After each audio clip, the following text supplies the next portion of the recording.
It was supposed to be a celebratory dinner. My wife, Serena, had just made partner at Lockage & Crane, the high-powered corporate law firm she worshipped like a religion. She'd worked late nights, skipped vacations, and missed birthdays just to get that fancy corner office. Tonight was her victory lap, and she'd invited her whole family to bask in the glow. The place was one of those modern steakhouses downtown, where the wine list was longer than the menu, and everyone looked like they belonged in a glossy magazine. Serena had picked the table near the big window, the one with a view of the skyline, her skyline, and she was already holding court by the time I arrived. Her father, Raymond, was there, his gray hair perfectly parted, his navy blazer sharp as ever. He'd been a senator before retiring to a boardroom and a second marriage. Next to him, her mother, Francine, swirled her wine like it held the answers to the universe. She'd always been polite, but there was a glassy quality to her kindness, like she was performing even when no one was watching. Camille, Serena's younger sister, had flown in from LA just to be here. She was the free spirit. The yoga, instructor with 1 million Instagram followers and a wardrobe that looked stolen from a Coachella ad. Serena's smile was electric as she made her toast. "I just made partner," she beamed, raising her glass. "While my husband is just a plumber." Everyone laughed. Even Camille, who'd never worked a day in her life, let out this high-pitched giggle that made my stomach clench. I looked at Serena, but she didn't see me. She saw the version of me she'd crafted, the simple husband, with the blue-collar job that gave her story texture. She loved to tell people I was a plumber, like it made her success more impressive by comparison. I forced a smile. But it felt brittle.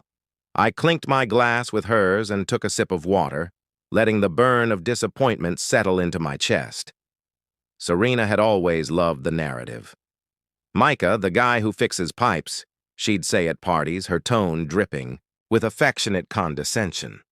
I'd laugh it off, because it was easier than explaining the truth.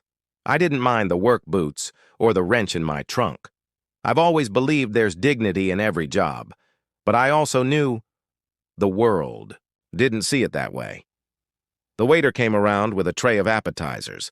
I reached for a shrimp skewer, but my appetite had evaporated.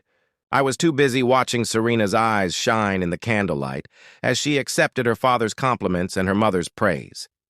"You've always been the smart one," Francine said, her smile stretching tight as a drum. "We knew you'd outgrow all this." She didn't look at me when she said it. I wondered if Serena had told her about the times I'd picked up the slack when she was too exhausted to cook, or the nights I'd rubbed her feet after 12-hour days. Probably not. That wasn't part of the story. Camille scrolled her phone, showing Serena something that made them both laugh. I wanted to ask what it was, but I'd learned that sometimes it was better to let them have their bubble. Then Francine's phone buzzed. She picked it up, eyes narrowing, then widening. The blood drained from her face. "Serena," she said, her voice tight. "Why is your husband's company valued at $1 billion in the Wall Street Journal?" The room went silent. Even the clinking of silverware stopped. I felt every eye on me, even Serena's, wide and blinking. "What's she talking about?" Serena demanded, her tone sharp, like I'd betrayed some unspoken contract. I leaned back in my chair, letting the moment sink in.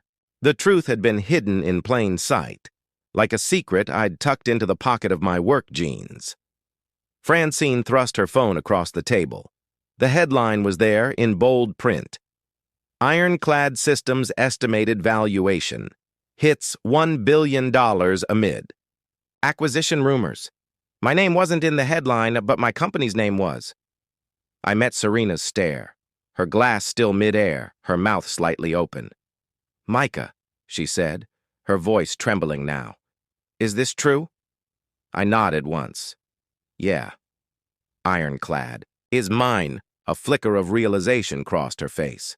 The timeline, the secrecy, the long hours I'd spent at the shop. She tried to find words, but I beat her to it. But I'm just a plumber. Remember? Her glass clinked against the table as she set it down too hard. The room's air turned electric. Camille's phone was still glowing, a half-written caption, abandoned. Raymond's face had gone the color of damp concrete. I could see his mind spinning with calculations and regrets. Francine's wine glass trembled in her hand. It was the first time in years I felt like the room was seeing me, the real me. Not the convenient story they'd written about me, not the footnote to Serena's success. I was the guy who'd quietly built something, while they'd been busy polishing their image of themselves. I didn't say another word. I just picked up my water glass and took a slow sip, letting the tension coil tighter around the table. Serena's eyes searched mine for something she didn't recognize, and in that moment, I saw the cracks in her confidence. The dinner had been hers. The celebration had been hers. But the truth was mine, and I'd let it sit there, waiting for the right time to shine. Maybe it wasn't polite, maybe it wasn't fair, but it was real, and I'd learned long ago, real was better than any story. 12 million. That was real money, real impact. And yet, at her parents' house, I was the guy who fixed drains. I remember one night vividly. Her father, leaning back in his chair with a cigar in hand, looked at me and said, "So, Micah, are you going to get serious about your career?" "Serena's carrying the weight, you know." Serena laughed lightly, not even bothering to defend me. "Dad," she said, "Mike is fine. He likes what he does." She said it like I was a child who decided finger painting was a career choice. I felt the smile freeze on my face. That was the moment I realized that in their eyes, and maybe even in Serena's, I wasn't building anything. I was just a placeholder, a warm body at the dinner table.